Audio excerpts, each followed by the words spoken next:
Boa noite, amigos do Clube do Livro Espírita. Estamos hoje aqui em mais uma noite de estudos do livro Psiquiatria Iluminada. E nós vamos começar com a nossa leitura inicial do livro Pensamento e Vida, de Francisco Cândido Xavier e Emmanuel. Filhos, nasce a criança trazendo consigo o patrimônio moral que lhe marca a individualidade antes do renascimento no plano físico. No entanto, receberá os reflexos dos pais e dos mestres que lhe imprimirão à nova chapa cerebral as imagens que, em muitas ocasiões, lhe influenciarão a existência inteira. Indiscutivelmente, a instrução espera-lhe o espírito em nova fase, enriquecendo-lhe o caminho nesse ou naquele mister.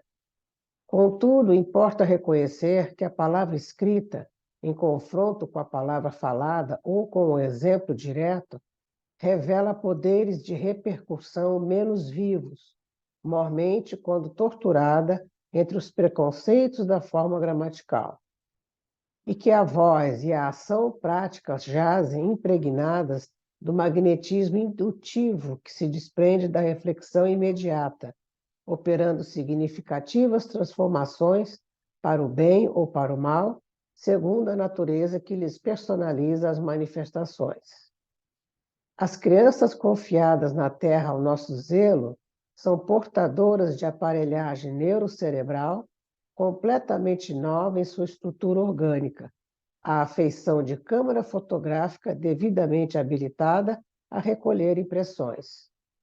A objetiva, que na máquina dessa espécie é constituída por um sistema de lentes apropriadas, capaz de colher imagens corretas sobre recursos sensíveis, é representada na mente infantil por um espelho renovado em que se conjugam visão e observação, atenção e meditação por lentes da alma, absorvendo os reflexos das mentes que a rodeiam e fixando-os em si própria como elementos básicos de conduta.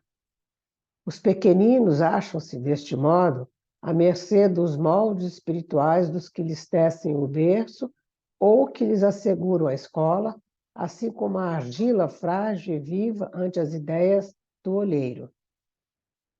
Não podemos, pois, esquecer na terra que nossos filhos, embora carregando consigo a sedimentação das experiências passadas em estágios anteriores na gleba fisiológica, são companheiros que nos retomam transitoriamente o convívio, quase sempre para se reajustarem conosco aos impositivos da lei divina, necessitados, quanto nós mesmos, de provas e ensinamentos no que tange ao trabalho da regeneração desejada. Excetuados aqueles que transcendem os nossos marcos evolutivos, a face da missão particular de que se investe na renovação do ambiente comum, todos eles nos sofrem os reflexos, assimilando impressões entranhadamente perduráveis que, às vezes, lhes acompanham os passos desde a meninice até a morte do corpo denso. Tratá-los à conta de enfeites do coração será induzi-los a funestos enganos, porquanto, em se tornando ineficientes para a luta redentora, quando se lhes desenvolve o veículo orgânico, facilmente se ajusta ao reflexo dominante das inteligências aclimatadas na sombra ou na rebeldia, gravitando para a influência do pretérito que mais deveríamos evitar e temer. É assim que toda criança, entregue à nossa guarda, é um vaso vivo a arrecadar-nos as imagens da experiência diária, competindo-nos, pois, o dever de traçar-lhes noções de justiça e trabalho, fraternidade e ordem, habituando-a desde cedo à disciplina e ao exercício do bem, com a força de nossas demonstrações, sem, contudo, furtar-lhe o clima de otimismo e esperança. Acolhendo-a com amor, cabe-nos recordar que o coração da infância é urna preciosa a incorporarmos os reflexos, troféu que nos retratará no grande futuro, no qual passaremos todos igualmente a viver na função de herdeiros das nossas próprias obras. Graças a Deus, damos ao nosso amado Pai, graças ao nosso Mestre amado Jesus, a quem pedimos permissão para esta reuniãozinha de estudo, de leitura, agradecendo a todos os irmãos da espiritualidade que nos auxiliam nessa empreitada e pedindo também, Mestre amado, apelando ao seu infinito amor, que o nosso irmão Silas possa ser auxiliado pelos médicos aqui da Terra, sendo influenciados pelas boas vibrações, pelas boas ideias e pelas boas intuições que os nossos irmãos desencarnados, médicos do astral, irão lhes dar. Que a sua recuperação possa ser breve, trazendo paz e felicidade à sua família.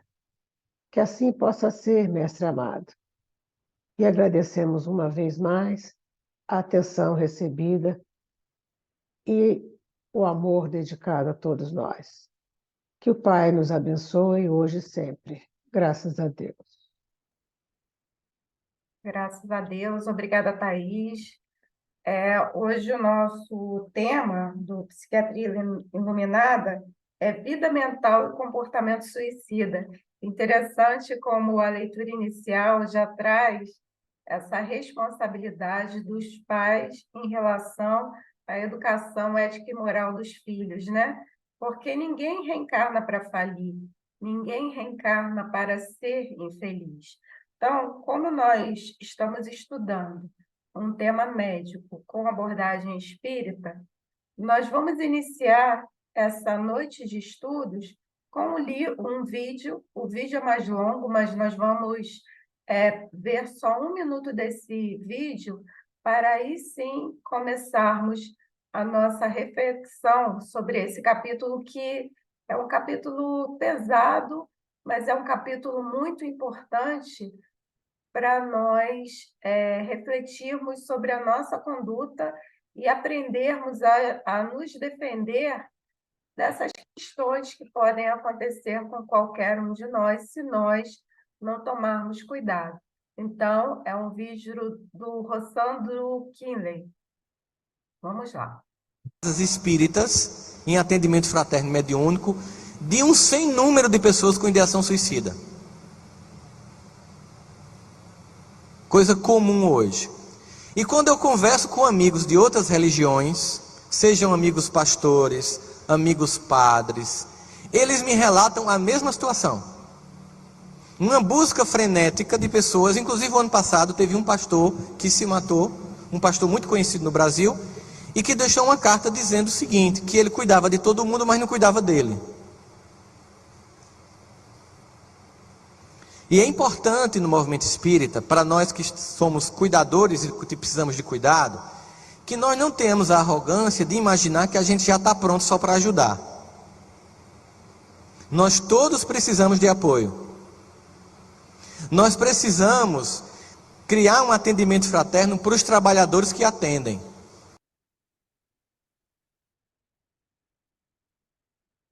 Então, a gente vai parar por aqui.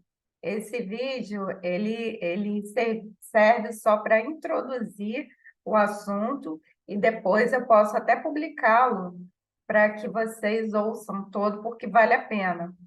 Mas a intenção aqui é mostrar o seguinte: apesar da gente já ter o grãozinho de mostarda de conhecimento e de nós sermos cuidadores, nós também precisamos nos cuidar. É muita arrogância, como ele mesmo falou, nós acreditarmos que nós já estamos aqui só para curar o outro. Não, todos nós estamos aqui no mundo de provas e expiações e todos nós necessitamos de ajuda. E enquanto nós não entendermos isso, nós vamos sofrer. Nós vamos sofrer. Então, nós vamos começar a nossa abordagem de hoje do livro. Vocês estão vendo?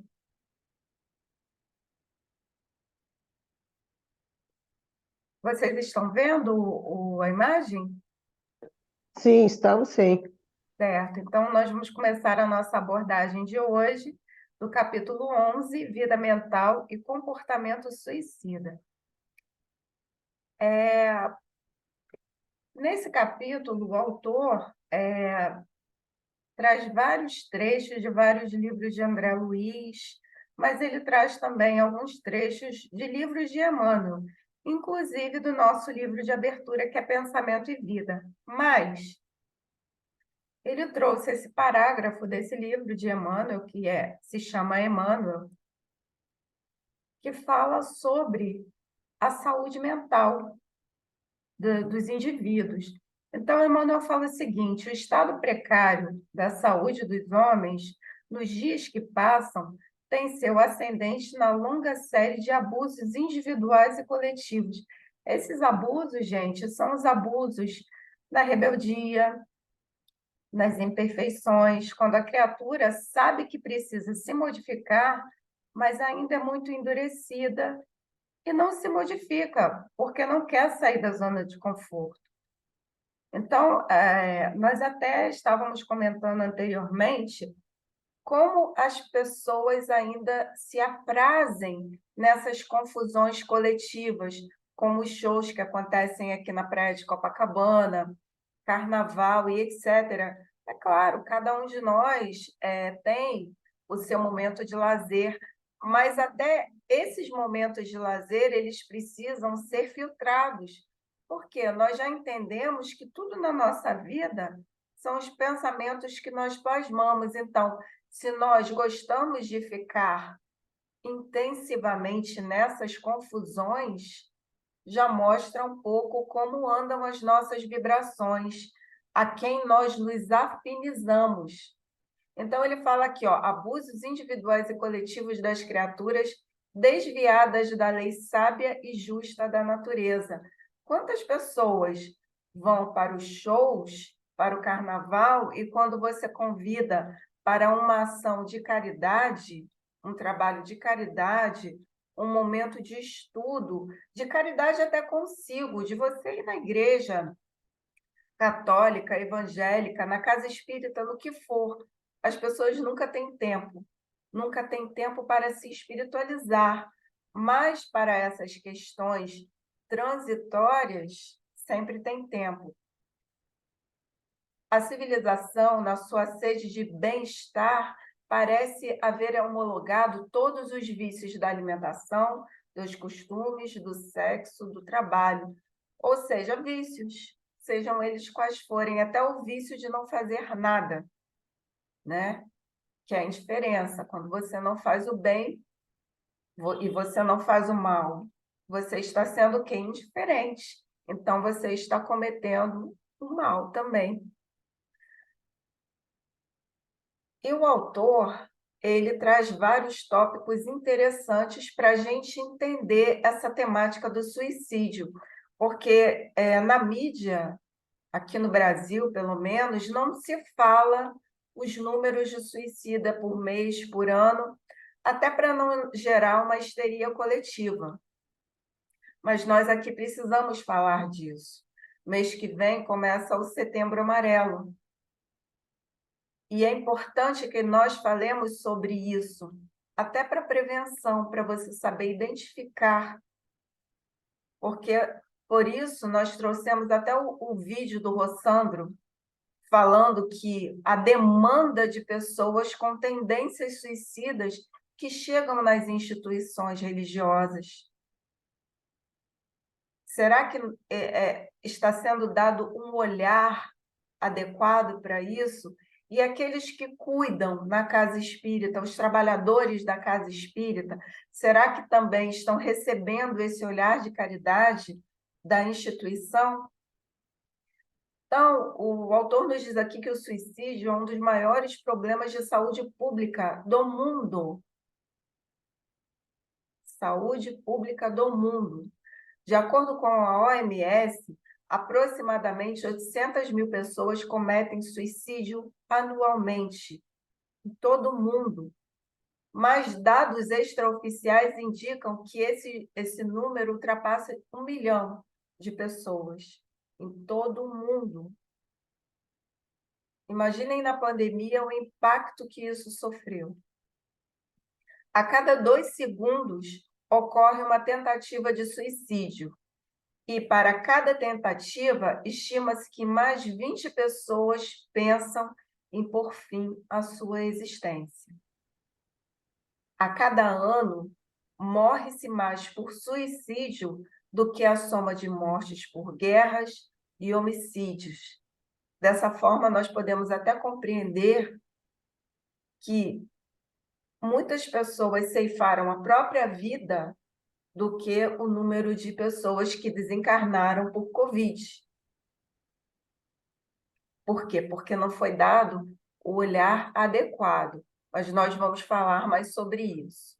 Vamos continuar aqui com os dados. Nós atualizamos um pouco os dados, porque no livro os dados estavam um pouco obsoletos e nós trouxemos dados mais atuais. Então, aqui nós temos taxas brutas de suicídios de habitantes entre 15 e 29 anos. Prestem atenção nessa faixa etária e lembrem-se do texto que a Thaís leu no início do livro, falando sobre os filhos, sobre esse impacto ético e moral que os pais podem promover nas suas crianças ou não. Isso é muito importante. Vejam o perfil dos jovens suicidas. Entre 10 e 14 anos, isso no Brasil, tá, gente? Entre 2014 e 2016.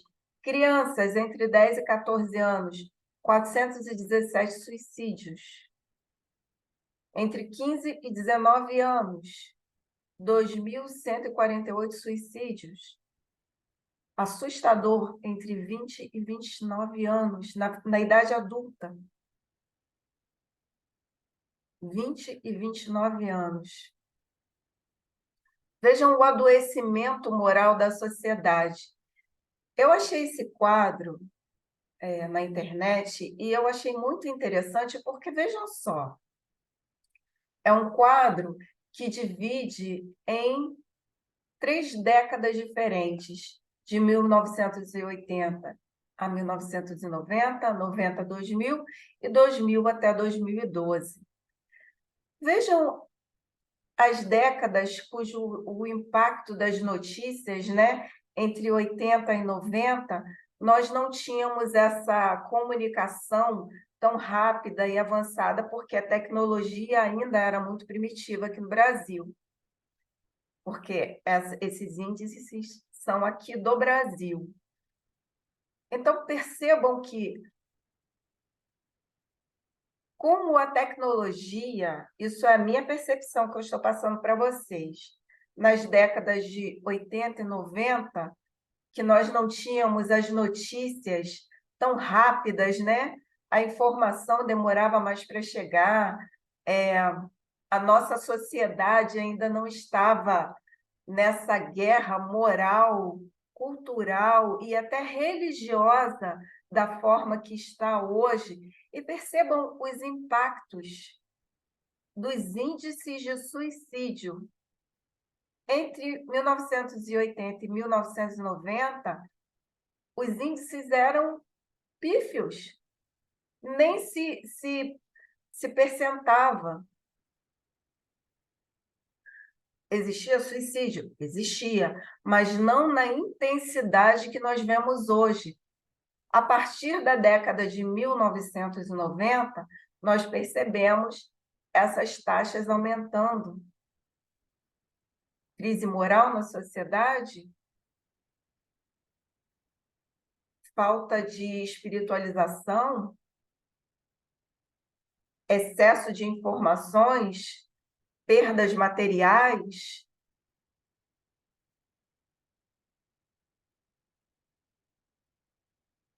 Daí nós encontramos esse índice do IBGE de 2019. O que me chamou a atenção foi a população entre 21 anos, entre 21 e 30 anos.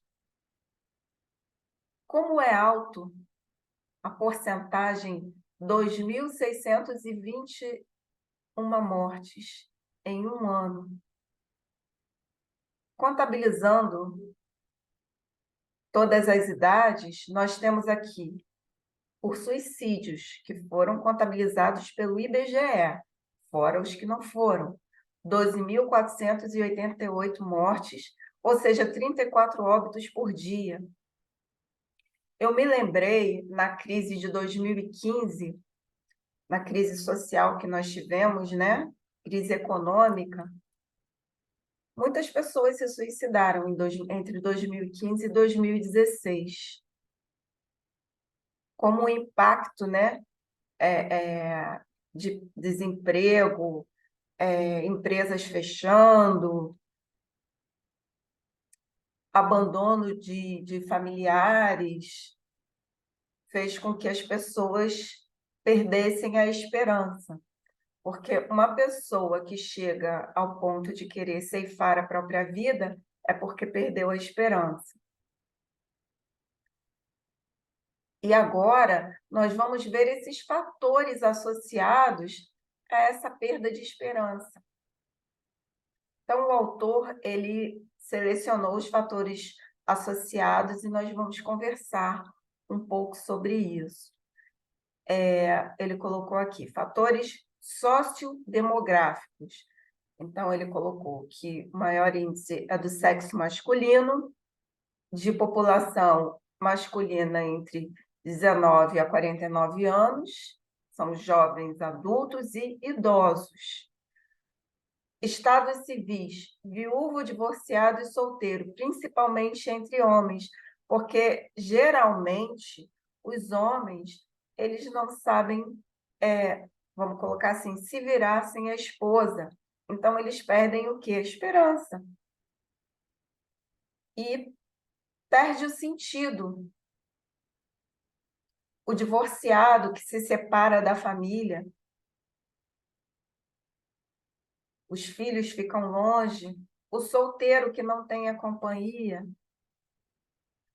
Nós já vimos sobre a questão da homossexualidade, né, das questões sexuais nos capítulos anteriores, como isso impacta na vida da individualidade e pode também levar a atos suicidas, as questões religiosas e grupos étnicos minoritários que se sentem fora daquela sociedade. Fatores mentais, né, que o nosso livro fala sobre saúde mental. E a saúde mental é de quem, gente? Da individualidade. Nossa, nós espíritos. Então, nós temos fatores que podem levar ao suicídio ou à tentativa de suicídio: depressão, transtorno bipolar, abuso, dependência de álcool e de outras drogas, esquizofrenia, transtornos de personalidade, principalmente borderline. Eu estava conversando com uma psicóloga e ela me disse que esse transtorno borderline acontece muito em crianças e jovens. Então, o olhar dos pais precisa ser muito delicado e carinhoso, porque se ele não conhecer o seu filho, não souber como é o comportamento do seu filho, ele não vai saber orientar até para um tratamento. E aí, o que acontece? Muitas crianças desenvolvem esse transtorno de personalidade, que tem a ver com as emoções, né? O tédio, adoração, ânsia, desgosto, raiva, medo, tristeza, é um transtorno de personalidade. E vejam só o comportamento: temor do abandono, propensão a idealizar pessoas, mudanças drásticas de opinião, falta de controle de impulsos, condutas de risco, sarcasmo, enfim. Então, se esse jovem, se essa criança, porque o transtorno acontece na idade infantil, se esse transtorno não for bem tratado, com olhos carinhosos, e é dos pais, a responsabilidade primária dos pais, para que haja identificação e, assim, buscar o auxílio, a criança adoece e passa a ser um adolescente com esse transtorno que pode entrar naquele índice da propensão ao suicídio. Ou chegar à vida adulta e tentar o suicídio até conseguir. Vejam como o olhar dos pais para seus filhos precisa ser muito carinhoso. Então, numa sociedade onde os pais, algumas vezes, querem competir com os filhos, em ser amigos dos filhos, nada contra o pai ser amigo dos filhos, mas antes de ser amigo, ele precisa ser o pai, a mãe. Então, é necessário que tenha esse olhar para identificar se existe ou não esse tipo de transtorno. Isso é muito sério, isso é muito importante. E a grande questão é que isto, atualmente, esse transtorno acontece em várias famílias e muitas vezes os pais não se dão conta porque estão vivendo a vida deles e não a vida em família.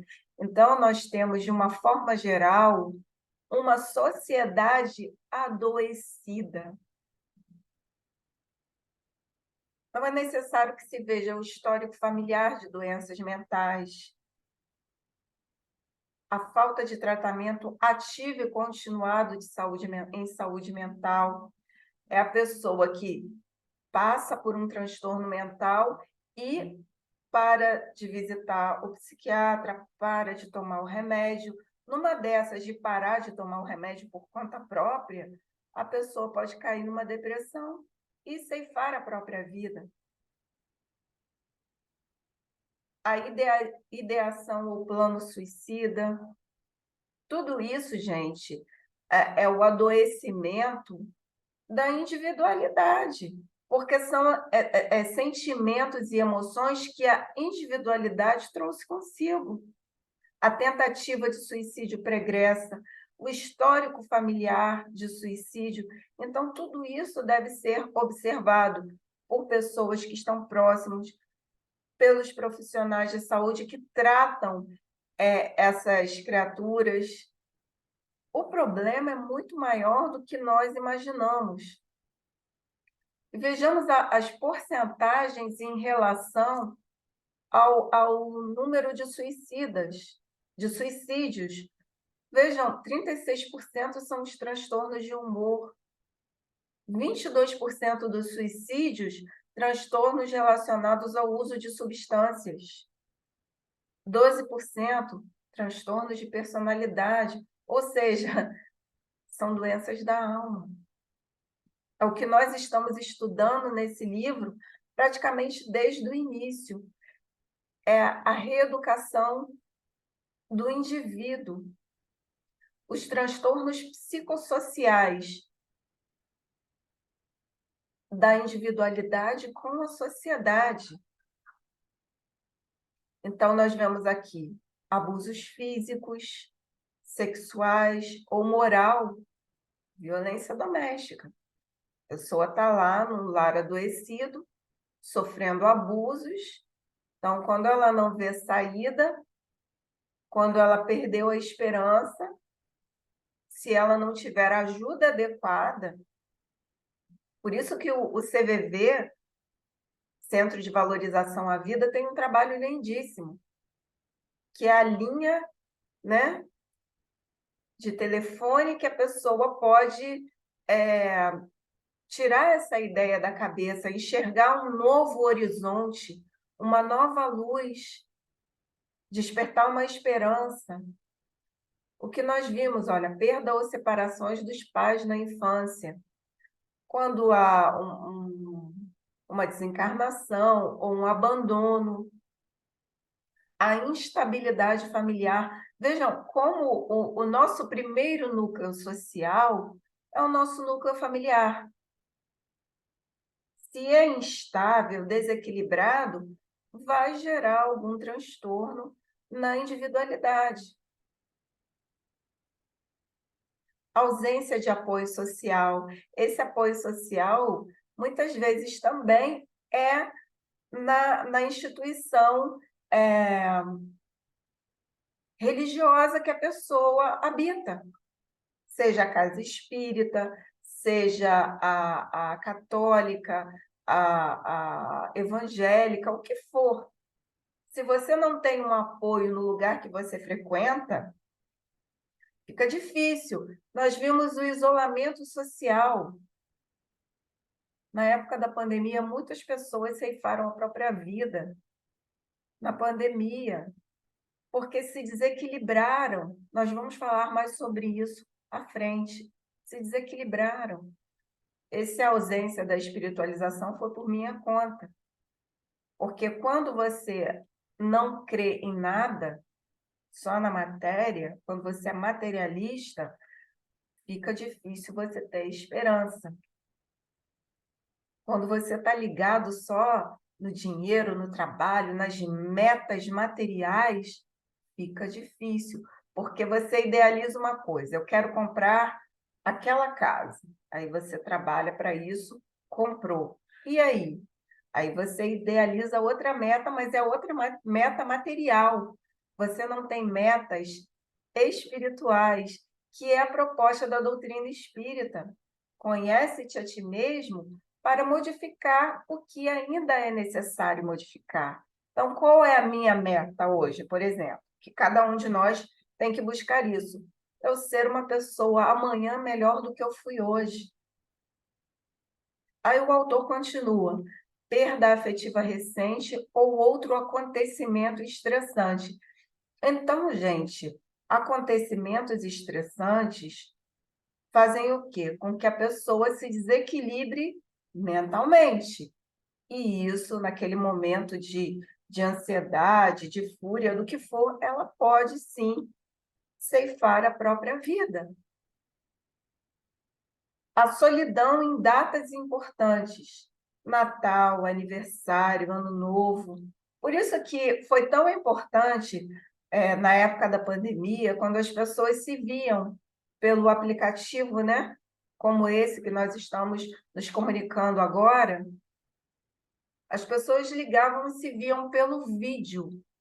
Como nós entendemos como é importante você olhar para o rosto do outro, ouvir a voz do outro. E algumas pessoas ainda não entenderam isso. Continuam isoladas. Isolaram-se. Então, outros fatores psicossociais que podem levar ao suicídio: desemprego e aposentadoria, que a pessoa não vê mais objetivo, se acha inútil. Desesperança, desamparo, ansiedade intensa, baixa autoestima, pouca flexibilidade para enfrentar os desafios da vida. Interessante nessas questões dos fatores psicossociais que fala do que deve se mudar em si, né? Nessa questão, poxa, se eu não tenho esperança, por que eu não tenho esperança? E aí ele fala sobre a questão do médico, né? Do olhar que o médico atualmente precisa ter com os seus pacientes. Porque isso é muito importante. Atualmente, os médicos já começam a passos de formiga a se espiritualizar, mas ainda são muito materialistas, muito materialistas. Mas a passos de formiga, eles já começam a entender que quem comanda o cérebro é uma inteligência que está fora do corpo. Eles ainda não usam o termo espíritos. Então, é até difícil essa compreensão para eles, né? Porque é como se você ter uma religião fosse um tabu, falar de Deus fosse um tabu. E nós tiramos essa passagem aqui de Clarencio do nosso lar. O médico não pode estacionar em diagnósticos e terminologias. Há que penetrar a alma, sondar-lhe as profundezas. E hoje a medicina já está com com os progressos, né, da ciência, da física, já mostra que existe uma inteligência que comanda tudo, e não é artificial, né? É a inteligência divina. Então, nós vemos que tudo nasce no nosso campo mental, no qual o pensamento carrega a ideia gerada e a emoção que a permeia, materializando-se no comportamento que pode determinar o destino de cada criatura. Então, gente, nós sempre vamos falar isso. Tudo começa com o nosso pensamento. O pensamento, o nosso pensamento que constrói a nossa vida. Então, da forma que nós pensamos, eu gosto muito dessa imagem que mostra o perispírito da pessoa todo desequilibrado quando ele critica, reclama, condena, duvida. É o que a gente mais vê na sociedade. As pessoas reclamam, reclamam de tudo, criticam tudo. Todo mundo é dono da verdade e do saber, só não olham para dentro de si. Não se cuidam. Não se cuidam. E aí, quando eu não me cuido, eu me entrego aos vícios, aos prazeres, que são imperfeições, vejam nas outras figuras, nas outras imagens, as individualidades que eu me sintonizo através das vibrações que eu emano. Não são individualidades que vão me ajudar a progredir. Mas até isso é livre-arbítrio. E essas pessoas que se intoxicam, seja com a bebida, com o fumo, com os comportamentos desregrados, também são suicidas inconscientes.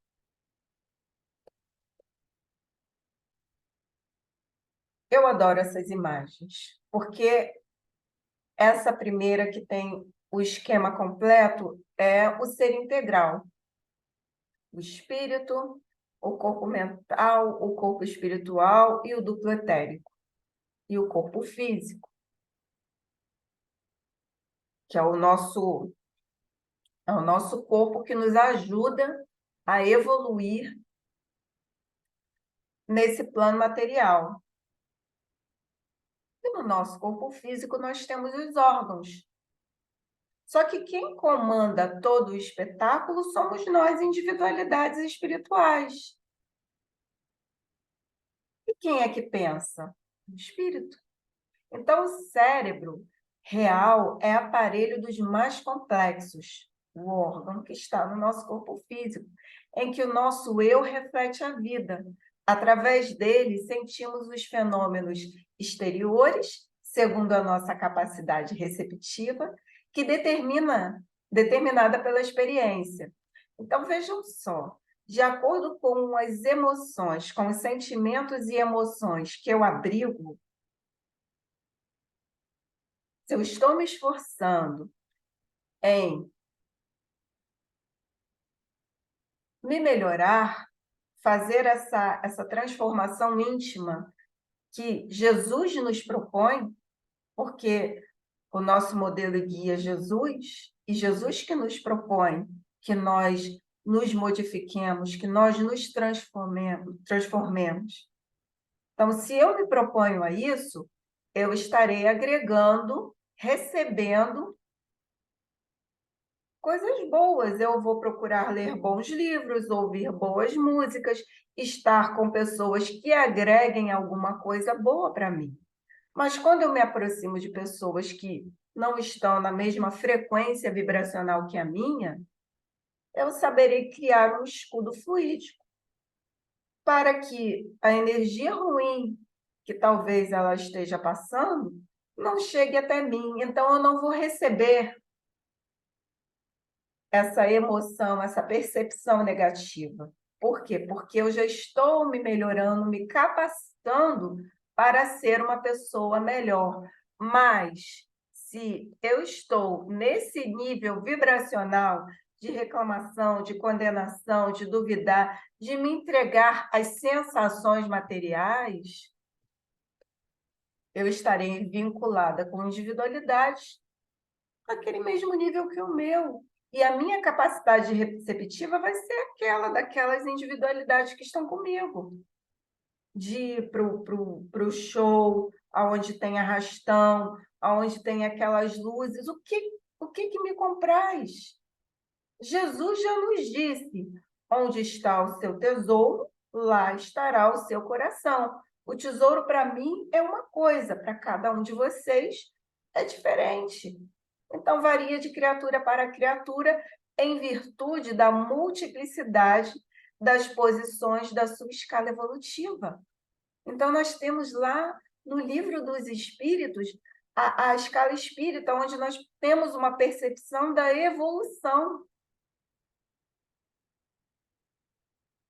das 3 ordens, e em cada ordem existem as classes. Então, nós vemos lá o espírito da esquerda, todo encolhidinho, com o seu corpo espiritual escuro, denso, bem primitivo. Nós já fomos assim também. Mas, a cada reencarnação, nós vamos trabalhando pelo nosso pensamento, pela nossa vontade, as nossas potencialidades. E aí nós saberemos captar melhor e emitir melhor também os nossos pensamentos, criar um espelho melhor para a nossa vida. E o autor coloca no nosso livrinho de abertura, o Pensamento e Vida. A mente, é o primeiro texto, a mente é o espelho da vida em toda parte. Ou seja, nós estamos criando a todo momento. Por isso que nós temos que cultivar bons pensamentos. Ah, Fernanda, mas nós estamos num plano de provas e expiações.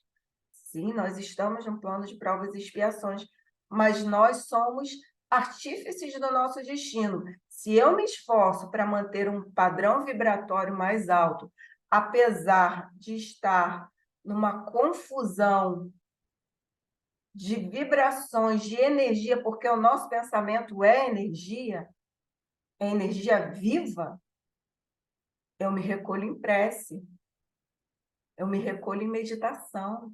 Esses são os caminhos. Porque não adianta você também ir para uma ilha deserta com sua mente toda desequilibrada, cheia de pensamentos, de problemas.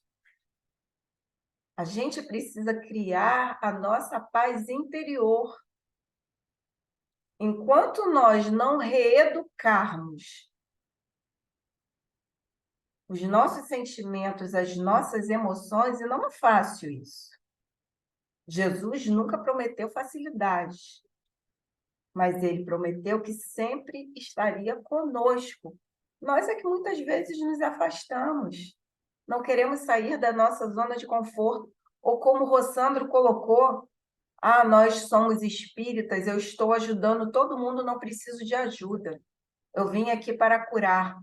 Não, gente, a gente precisa sair do pedestal, não é bem assim. Nós somos interdependentes. Nós nos necessitamos para evoluir. Então, ele fala aqui, o reflexo esboça a emotividade. A emotividade plasma a ideia. Então, se eu estou com as minhas emoções equilibradas, ok, eu estarei criando coisas boas em torno de mim. Mas se eu estou com as minhas emoções desequilibradas, porque isso pode acontecer até com uma pessoa que aparentemente, fisicamente, esteja bem, mas intimamente ela está completamente desequilibrada. E aí as emoções que ela vai plasmar através do seu, através da emoção que ela tem com ela, o pensamento plasmado vira todo desequilibrado e aquele pensamento desequilibrado vai passar pelo seu corpo mental, pelo seu corpo espiritual, pelo seu duplo etérico e vai chegar no corpo físico já causando estragos. Então, a ideia é determinar a atitude e a palavra que comandam as ações. E a gente nunca pode esquecer, eu repito isso sempre, vou continuar repetindo, a mente, como atributo do espírito, desenvolve-se ao longo de milhões de anos nas reencarnações. Então, se nós hoje estamos aqui estudando, tirando 1h30 do nosso dia, porque o nosso tempo é precioso, é nosso. Então, se a gente tira esse momento para esclarecer, para obter um conhecimento que vai agregar alguma coisa, se nós quisermos, para eu trabalhar a minha emoção, os meus sentimentos, para que eu produza, através dos meus pensamentos, ações melhores, ideias melhores, que eu atraia pessoas melhores, companhias melhores para mim, então já está valendo a pena.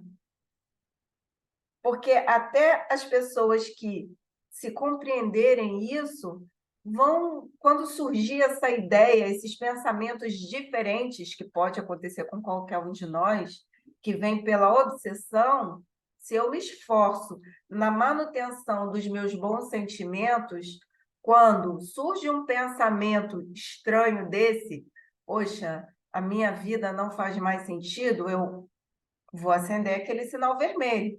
Espera aí, esse pensamento não está de acordo com o que eu penso da vida. Eu vou procurar o que? Ajuda. Eu vou procurar ajuda. Se as pessoas que eu gosto, que são meus amigos, começam com comportamentos diferentes, eu vou perguntar: você está bem? Você precisa de ajuda? Porque o amigo é aquele que está vendo que o coleguinha está se isolando, que ele está com um comportamento diferente do que ele era, e vai perguntar: você está bem? Você precisa de ajuda? E vejam, você oferecer ou pedir ajuda não é sinal de fraqueza, é caridade. É caridade. Então, à medida que dilatamos nossa potencialidade intelectual e nos esforçamos na reeducação dos sentimentos, nós produziremos melhores pensamentos. Agora, se eu não me esforço para isso, eu quero me entregar às sensações materiais que a vida me proporciona, ou no popular, vou para a gandaia, o que eu espero, gente? A doutrina espírita é o cristianismo redivivo. É uma doutrina que nos mostra, que nos faz ter esperança de trabalhar essa transformação moral. E se eu já estou na doutrina há anos e ainda não consegui enxergar isso, quem é o maior prejudicado com isso? Ainda do pensamento e vida, respiramos no mundo das imagens que projetamos e recebemos. Que projetamos e recebemos. Eu vou receber de acordo com a emoção e o sentimento que eu tenho comigo. Se eu estou me esforçando em me melhorar, se a pessoa vem com agressividade ou com ironia, falando comigo, eu vou colocar o meu filtro e vou receber aquilo e vou descartar. Agora, se eu estou desequilibrado intimamente, eu vou receber aquilo e o estrago já estará feito. Então, respiramos no mundo das imagens que projetamos e recebemos. Por elas, estacionamos sob a fascinação dos elementos que provisoriamente nos escravizam. Vejam só. Por elas, estacionamos sob a fascinação dos elementos que provisoriamente nos escravizam.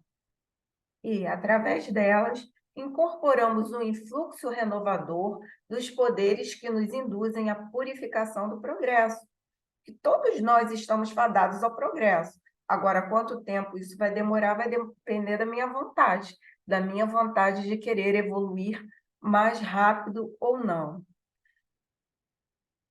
E levando em consideração isso, o autor nos traz em seguida essa cocriação em plano menor.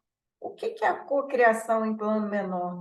É o que eu crio em torno de mim através do meu pensamento e da minha vontade. Novamente, Deus não nos criou para a infelicidade. Ele nos deu uma ferramenta muito importante que é o nosso livre-arbítrio. E quando nós reencarnamos, ninguém reencarna para ser infeliz. Ninguém. De forma geral, nós planejamos a nossa reencarnação de forma geral, porque alguns reencarnam compulsoriamente.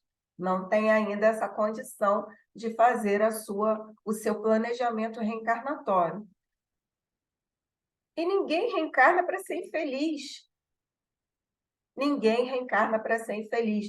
Até quando a pessoa reencarna num corpo doente, ela tem a mente dela não está adoecida. A mente dela está funcionando claramente. Talvez não consiga se expressar pelo cérebro, mas a individualidade tem a lucidez. O corpo vem como se fosse uma prisão, mas pela misericórdia e pela justiça divina é necessário. Então, nós somos co-criadores em plano menor da nossa vida presente e futura. Somos co-criadores da nossa vida. E pelo pensamento e pela vontade, nós construímos o que nós quisermos, até o céu ou as trevas aqui na Terra. É muito, muito interessante isso. E ele fala sobre a questão do pensamento, que ele fala da aura, né? A aura é a expressão que alguns médiuns enxergam que o nosso pensamento tem. E ele tem uma cor que vai depender de acordo com a característica daquele pensamento. Então, os pensamentos, vibrações, que são matéria mental, é energia mental, criam um campo eletromagnético em volta do indivíduo. Vejam, a aura, o desencarnado tem aura. E nós também temos aura. André Luiz chama de halo vital, que exprime a natureza íntima de cada um de nós. De cada um de nós.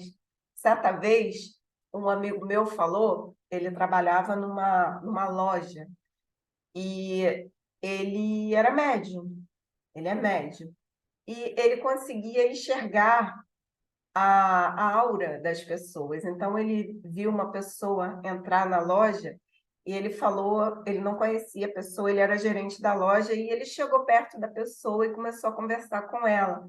Ele olhou para ela e falou assim: você está muito iluminada. Porque ele conseguiu enxergar que ela estava feliz, com bons pensamentos, e ele conseguiu enxergar aquela luz que emanava dos pensamentos virtuosos que naquele momento aquela criatura emitia.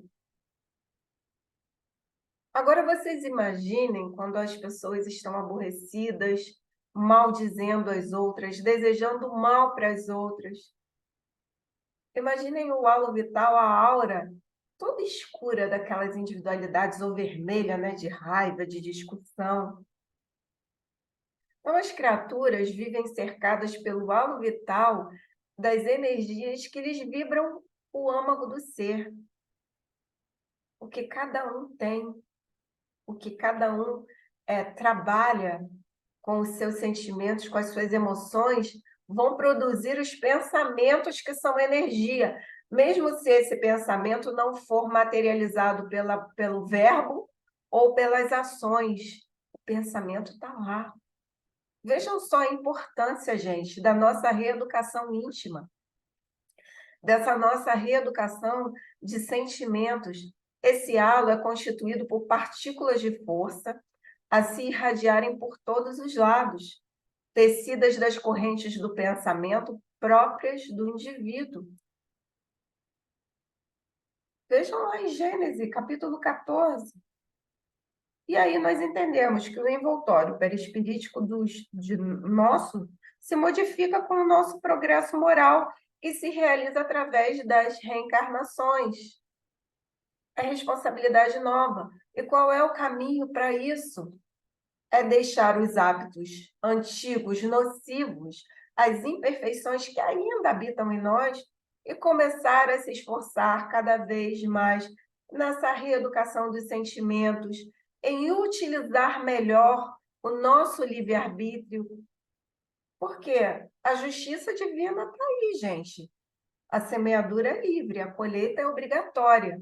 Não adianta a gente plantar uma fruta amarga, plantar limão e querer colher uma fruta docinha. Não adianta, não tem milagre. Então, a meta é essa reeducação para nós nos tornarmos criaturas melhores e afastar até essa tristeza, essa desesperança, que no momento de queda moral, você pode, se não se conhecer bem, se não tiver bem os pés no chão, você pode se levar numa tentativa de suicídio, deixando-se até levar pela obsessão. Por isso que essa reeducação é tão necessária. E as ondas mentais? O cérebro é como um aparelho emissor e receptor, nós já falamos sobre isso. Então, eu emito pensamentos, ondas mentais, e eu capto também. Qual é o nível de onda mental que eu quero captar? Qual é o nível de onda mental que eu quero emitir? Com quem eu desejo sintonizar? Essa é a grande questão da nossa vida. Com quem nós desejamos sintonizar? Porque qual é a importância disso? Por que a gente está vendo tudo isso sobre pensamento, aura? Porque, gente, se eu tenho um pensamento saudável, harmonioso, primeiro, essa metabolização. Se eu sou uma pessoa que busco ter uma vida regrada, eu acordo, agradeço a Deus pela oportunidade do dia, faço a minha prece, que pode ser rapidinha, faço a minha higiene mental, faço a minha higiene física, busco ser gentil com todos. Eu estou metabolizando um campo vibratório harmonioso para mim, de equilíbrio e harmonia, trazendo o quê? Boas energias e fazendo com que as energias ruins não cheguem até mim. Ou se chegarem no momento que eu esteja assim, mais ou menos, eu vou perceber que essa ideia não é minha e vou mandar embora. Faço uma prece. Meu Deus, me ajuda. Meu anjo da guarda, me ajuda. Agora, se eu sou uma pessoa invigilante, ainda muito materialista, que eu me comprazo nessas sensações materiais, nessas bagunças que a vida nos propõe, no carnaval, das festas na praia. Se eu tenho o hábito de reclamar de tudo o tempo todo, se eu esqueço de orar, eu vou me afinizar com as energias ruins e criar um escudo para que as energias boas não cheguem. Ou só vão chegar quando eu fizer o quê? Uma prece para me conectar com o plano superior. Então, as energias boas atraem bons espíritos, trazem saúde e equilíbrio, paz íntima, porque a paz é íntima, ela começa de dentro para fora. Abrem as portas para o bem-estar, para o amor. As energias ruins atraem os espíritos que ainda vibram no mal, trazem doenças, desequilíbrio, abrem as portas para a obsessão, para essas ideias suicidas. Então, gente, tudo é nossa responsabilidade com quem eu me afinizo.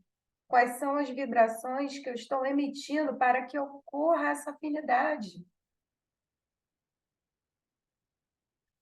Nós trouxemos essa imagem, que é do livro que vocês estão estudando na casa espírita de vocês, Entre a Terra e o Céu. E aqui é um irmãozinho que esteve com essa personalidade na época da Guerra do Paraguai. Um está encarnado, vocês estão vendo o fio prateado, e o outro está desencarnado, com a roupa do exército. Vejam o halo vital deles. Atrás é o mentor espiritual. Vocês estão vendo a aura dele, branca, clara, e está ali para ajudar, para servir. Mas vejam os outros raivosos. Vejam o halo vital deles. Olha o desequilíbrio. Um encarnado, outro desencarnado, que foram atraídos no momento do desdobramento do sono por sentimentos inferiores. Vejam as conexões que vão além túmulo.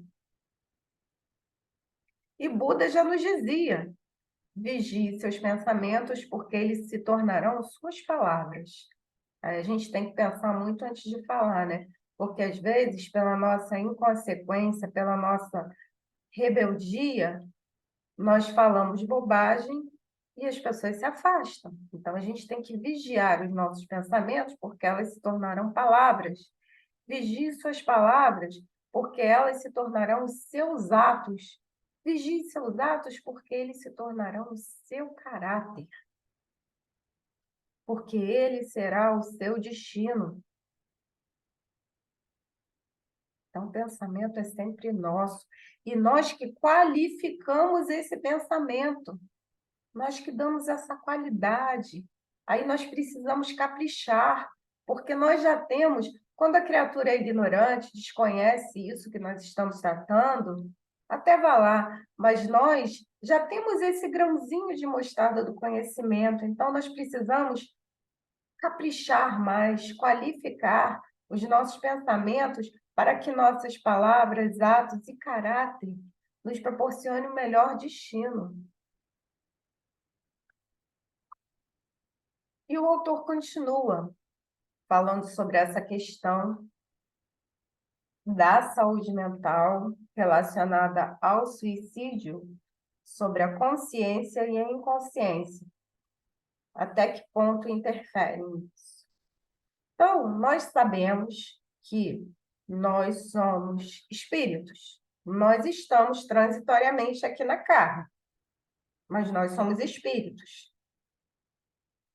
E as leis divinas estão gravadas na nossa consciência. Nós sabemos disso. Mas nós ainda, de uma forma geral, somos rebeldes, somos endurecidos. Até quando a gente acha que, quando fala que reencarnou para ajudar, para salvar isso e aquilo, é um pouco até do nosso orgulho, da nossa vaidade que está vibrando nisso. Eu estava pensando sobre isso. Nós reencarnamos para servir. Ponto. Reencarnamos na família necessária para um auxiliar o outro. Ponto. Nós auxiliamos, mas também somos muito auxiliados. Talvez nós sejamos mais auxiliados do que auxiliamos. Então, nós precisamos ter consciência disso, trabalhar nossa humildade. Então, através do nosso pensamento e vontade, nós vamos construindo essa jornada de luz. Mas, através do nosso pensamento e vontade, ela pode caminhar para o bem ou para o mal. Nós vemos isso o tempo todo. Os irmãozinhos que escolhem a vida do crime são nossos irmãos. São todos nossos irmãos. Mas eles usaram seu livre-arbítrio para uma vida desequilibrada. E tudo isso está relacionado com a educação dos nossos sentimentos, nossas percepções de vida e do nosso universo íntimo, porque, novamente, ninguém reencarna para infelicidade. Ninguém. Ninguém reencarna para ser infeliz. É o espírito que na sua trajetória, resolve, ao invés de ir pelo caminho reto, ele vai para a esquerda, que não era aquele caminho que ele tinha que tomar. Mas ele endurecido vai. Então, nas obras de André Luiz, nós temos inúmeros exemplos sobre a construção da individualidade e do seu destino. André Luiz mesmo, gente. André Luiz, ele nasceu numa família abastada, ele estudou medicina, se formou, só que ele usou do seu livre-arbítrio para se exceder em algumas coisas. Ele era uma pessoa má, ruim? Não. Mas ele se excedeu em certas coisas que não deveria se exceder. Porque no próprio livro fala que a mãe dele, que era muito cristã, deu um cabedal moral para que ele desenvolvesse as suas potencialidades mais do que ele desenvolveu naquela encarnação como médico. Então, nós aqui não estamos julgando o ser, nós estamos julgando os atos, até para a gente caprichar nos nossos atos enquanto estamos aqui. O ser será digno de entendimento e cuidado. Por quê? Porque André Luiz foi um suicida inconsciente. Ele abusou da bebida, do sexo desregrado e de outras coisas. Ele abusou. Ele usou mal o livre-arbítrio dele. Os atos são transitórios na vida de qualquer criatura, na nossa vida. Merecem estudo para a aprendizagem de todos. Vamos ter como exemplo aqui André Luiz. André Luiz abusou, desencarnou como suicida inconsciente, aonde André Luiz foi despertar nas regiões umbralinas para os suicidas. De uma forma, o aspecto do seu corpo espiritual, ainda muito denso, ele sentia as feridas, sentia fome. Por quê? Porque ele ainda estava muito apegado àquelas sensações materiais.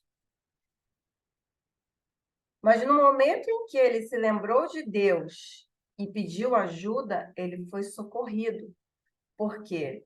Os obreiros do Senhor estavam sempre ao lado dele, para socorrê-lo no momento em que ele pedisse socorro. Vejam como a misericórdia divina é. Ele respeita sempre, Deus respeita sempre o nosso livre-arbítrio. Então, no momento em que aquele irmão sofredor se lembrou de Deus e pediu ajuda, fez uma pequena prece, meu Deus, me ajuda, ele foi socorrido. Então, ninguém está livre, assim, solto na vida. Deus cuida de cada um de nós. E nós percebemos que toda essa questão do suicídio é um conflito interior de cada individualidade. Na doutrina espírita, nós temos essa percepção, que é o conflito interior da mente da criatura. Essa imagem que nós estamos vendo aí do corpo caído no chão é do livro Memórias de um Suicida. Nós vimos nosso irmão Camilo Castelo Branco, que ficou cego.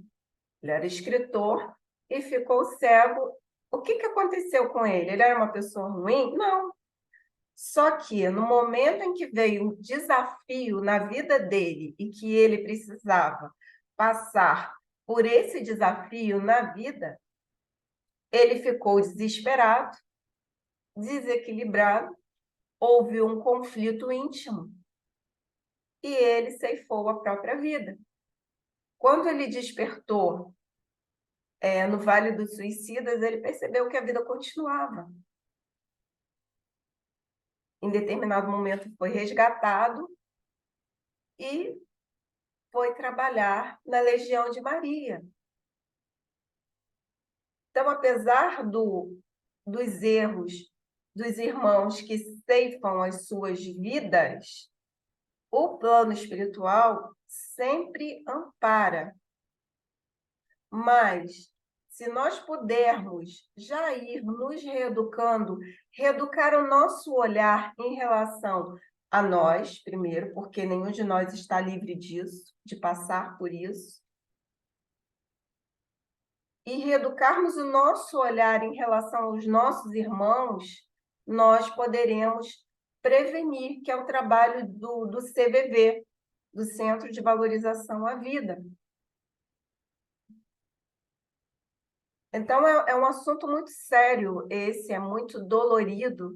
E para mim, pessoalmente, porque eu não sei se vocês sabem, mas eu tenho um caso de suicida na família, e a pessoa ceifou a própria vida por culpa, porque não soube trabalhar intimamente esse sentimento de culpa que já tinha guardado há décadas, e aconteceu uma coisa na vida dessa pessoa, depois de muitos anos, que foi o catalisador desse conflito interior, e aí a pessoa ceifou a própria vida. Qual é o nosso papel em relação aos suicidas que nós conhecemos? Prece, muita prece. Então, esse olhar para o irmão que, infelizmente, tomou essa decisão é muito importante. Nós trouxemos essa parte do capítulo 7 no Mundo Maior, porque eu me lembrei de Chico Xavier, que ele sempre falava que na tríade espírita, né, ciência, filosofia e religião, todas são importantes, mas para ele, Chico, a religião era mais importante. Porque o Espírito de Verdade nos fala: espíritos, amai-vos e instruí-vos. Vejam que ele fala o amai-vos antes do instruí-vos. Atualmente, o movimento está muito ligado só na ciência. Física quântica, medicina quântica, física. É muito bacana a gente conhecer isso tudo, é muito, muito bom a gente conhecer, porque tudo isso fala sobre a dinâmica do pensamento.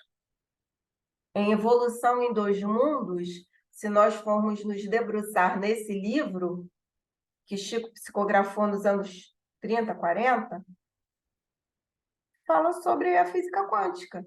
É claro que hoje se aprofunda muito mais, mas já naquela época se falava sobre isso. Então, nós vemos que o movimento hoje está muito mais apegado ao instruí-vos do que ao amai-vos. E como no vídeo que nós colocamos inicialmente, quem ajuda precisa também desse carinho, desse olhar, para não cair nessas teias da insegurança, da desesperança. Então, André Luiz nos traz, é muito interessante isso, dos espíritos que socorrem, né? Que tem a tríade espírita, a ciência, que traz à luz o desdobramento harmonioso dos fenômenos pertinentes à zona física. É importante, até para que os materialistas vejam que existe, sim, um Deus que comanda tudo, que nós somos espíritos, que tudo é energia. Isso é importante. A filosofia que se incumbiu de acompanhar a ciência, enriquecendo-lhe dos valores intelectuais, os livros que trazem a filosofia são fundamentais para a nossa compreensão. Mas a religião vela pelo desenvolvimento da alma, propiciando-lhe abençoada iluminação para a sua jornada de ascensão. Então, se eu não creio em Deus, que é um Pai misericordioso e justo, se eu não vejo Jesus, se eu tenho deuses encarnados aqui e não vejo que o meu modelo e guia é Jesus, ou pelo menos o meu eu não sei de vocês. Eu não tenho nenhum Deus encarnado. Meu modelo e guia é Jesus. Eu posso admirar pessoas encarnadas que trazem informações que farão com que o meu cabedal intelectual possa ser ampliado. Mas o meu modelo e guia é Jesus. Então, a crença religiosa nos últimos anos tem se revelado incapaz de tal cometimento. Falta gente adequada, e nós precisamos nos capacitar nessa questão do amor, do olhar amoroso para o nosso próximo. Aquilo que eu falei, se eu tenho um amigo, e se eu estou vendo que aquele meu amigo que eu conhecia está estranho, eu vou pegar na mão dele e vou, você precisa de ajuda? Será que a gente faz isso? Aí depois o camarada se mata, poxa, como é que ele fez isso? Ele que era tão espírita, era tão trabalhador. Será que a gente tem esse olhar?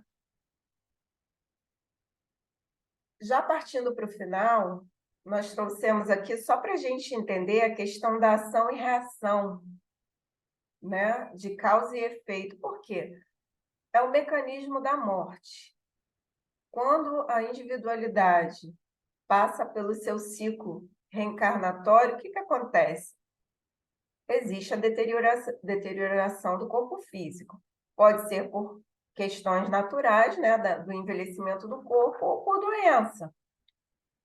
Então, a exaustão do fluido vital, o corpo deteriora-se, e o desligamento do espírito, é a morte.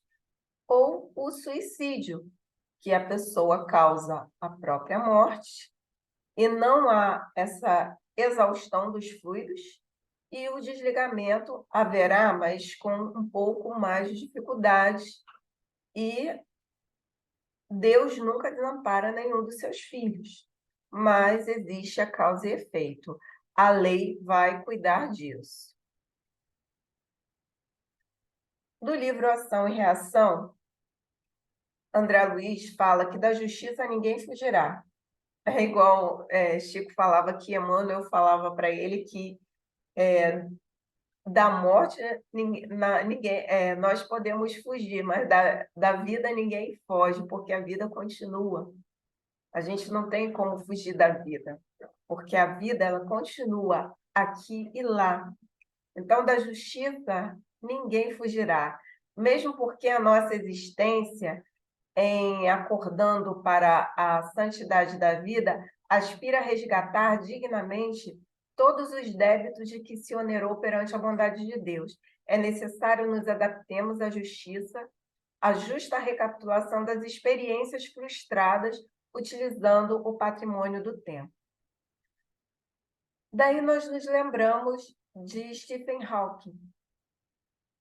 Ele renasceu, né, num corpo aparentemente saudável, até em um determinado ponto da vida dele, ele tinha uma vida normal, e ele teve uma doença neurológica. Só que a mente dele continuou funcionando. E graças à tecnologia, ele pôde se expressar. Há muito tempo eu vi uma entrevista dele dizendo que se ele pudesse, ele tiraria a própria vida. E aí eu fui buscar sobre ele, né? Ele disse o seguinte: consideraria o suicídio assistido se me sentisse um fardo.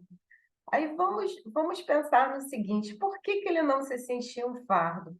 Porque ele ainda conseguia usar o pensamento dele, mesmo que ele não conseguisse se expressar pela fala. Foi construído um dispositivo tecnológico que ele podia se comunicar. Mas vejam só, se ele não conseguisse se comunicar, ele ia solicitar de alguma forma o suicídio assistido.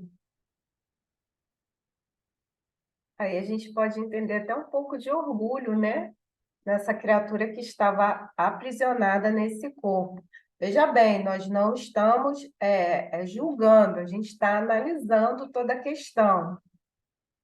Nós nos lembramos também de um caso do Chico Xavier, de uma mãe que chega com uma criança, ela não conseguia nem se alimentar sozinha. A mãe tinha que colocar comida por uma seringa na boca dela. Era uma dificuldade muito grande.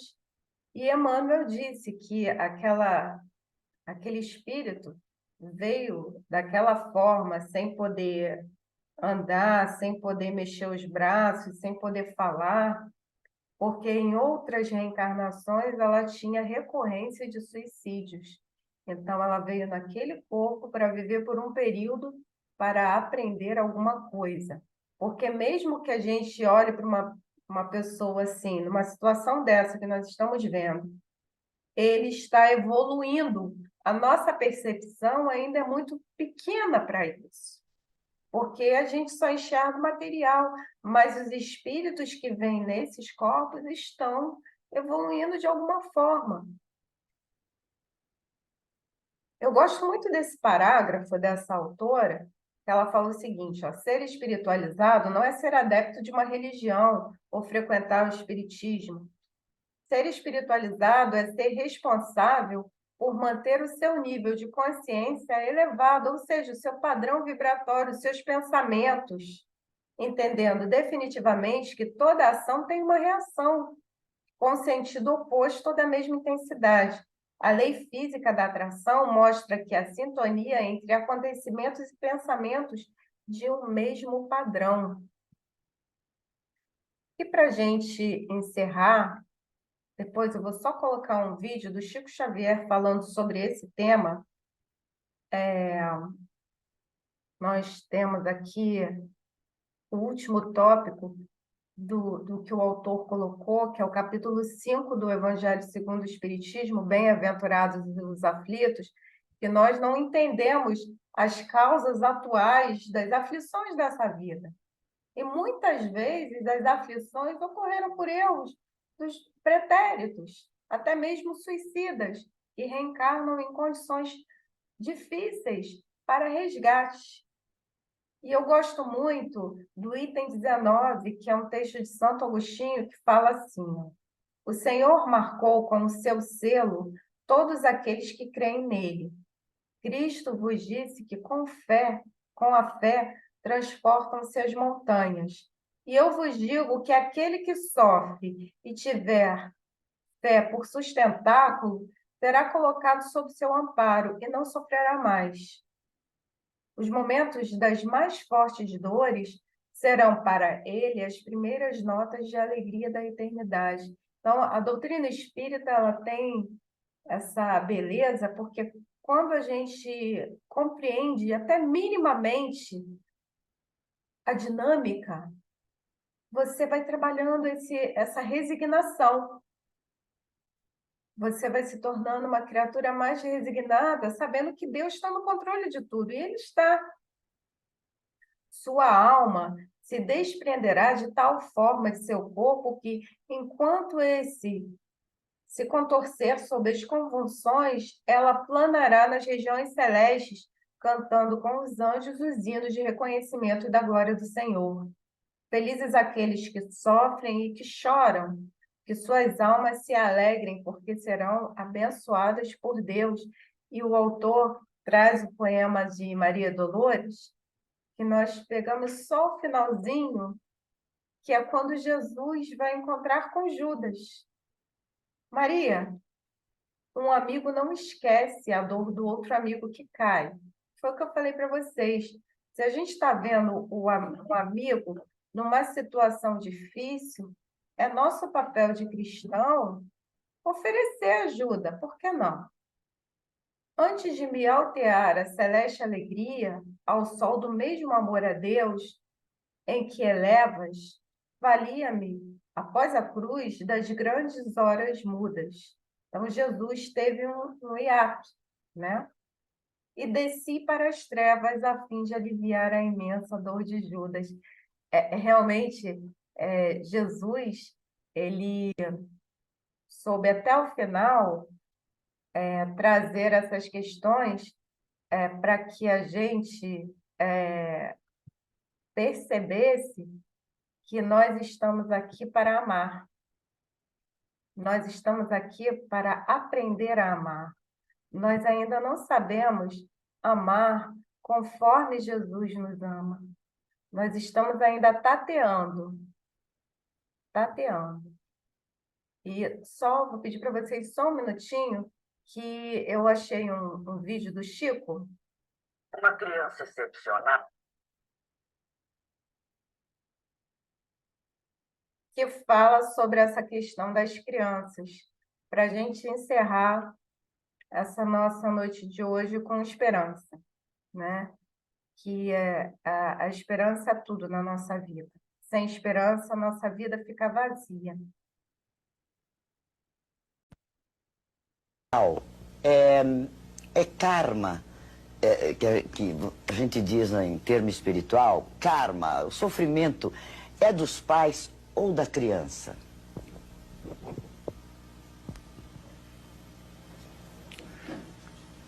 Nair, a criança excepcional sempre me impressionou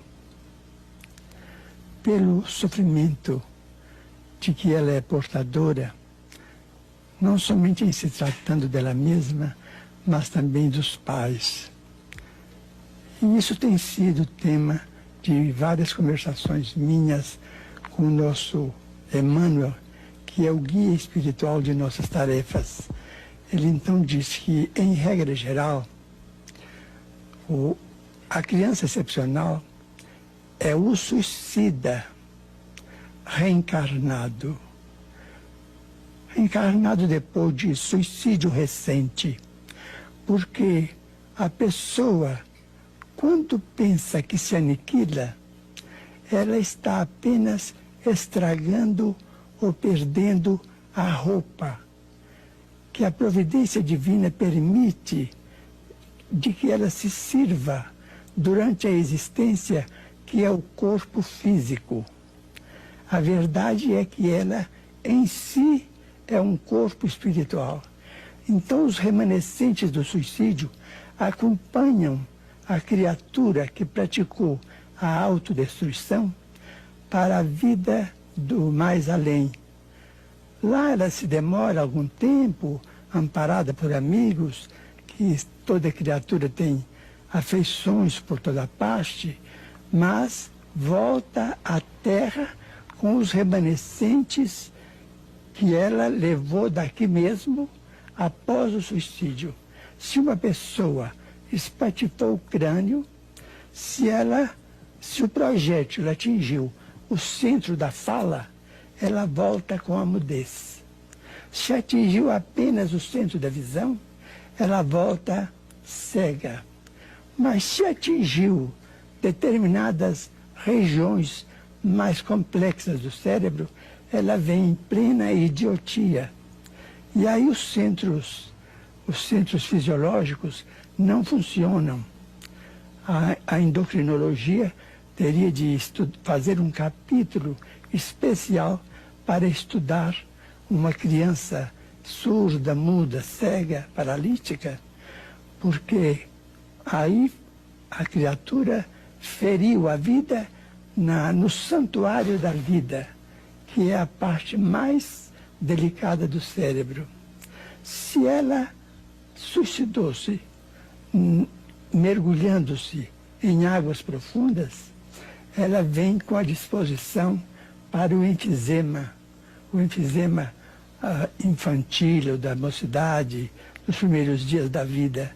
Se ela, por exemplo, se ela se enforcou, ela vem com a paraplegia depois de uma simples queda, que toda criança cai do colo da ama, do colo da mãezinha. Então, quando o processo de enforcamento, a vértebra que foi deslocada no enforcamento vem mais fraca e numa simples queda, a criança é acometida pela paraplegia. E nós vemos por aí outras crianças que vêm completamente perturbadas. A esquizofrenia, por exemplo, que é o suicídio depois do homicídio. O complexo de culpa adquire dimensões tamanhas que o quimismo do cérebro se modifica e vem a esquizofrenia com uma doença verificável, porque através dos líquidos expelidos pelo corpo, é possível detectar os princípios da esquizofrenia. Mas a esquizofrenia é o homicida que se fez suicida, porque o complexo de culpa é tão grande, o remorso é tão terrível, que aquilo se reflete na própria vida física da criatura durante algum tempo ou muito tempo. Mas uma criança retardada, ela sente o que a mãe e o pai falam para ela, por exemplo? Palavras de amor ou palavras sem amor, bruscas? Ela Sentem, ouvem, registram e sabem de que modo estão sendo tratadas. Elas são profundamente lúcidas na intimidade do próprio ser. A criança vem somente com aqueles que têm capacidade para amá-la e ajudá-la a passar aquele transe temporário de 13, 20, 30 anos, que geralmente os excepcionais desencarnam muito cedo. Só com criaturas. A certa feita, uma senhora em Uberaba nos procurou e me disse: mas eu sou muito essa criança excepcional, eu me sinto uma criatura amarga, sofro muito com isso. E o que Emmanuel disse para mim? Ele disse assim: minha filha, a maternidade é um privilégio que Deus concedeu à mulher. Então toda mulher desfruta deste privilégio da providência divina. Mas os filhos excepcionais são confiados tão somente às grandes mulheres que têm capacidade de amar até o infinito.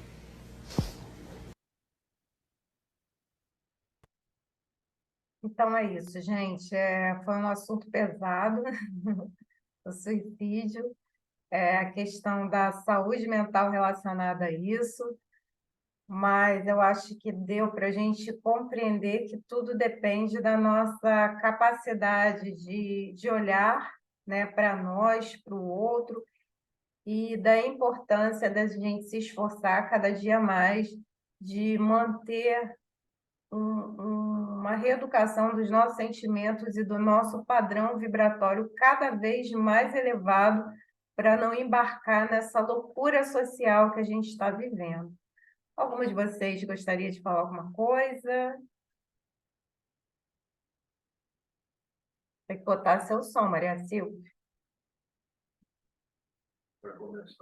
Wilson, eu achei esse capítulo muito profundo, doloroso, né? Minha experiência profissional, eu tive isso bastante discutido em grupo multidisciplinar, que a gente não tem nem noção, como você mesmo falou, do número de suicidas.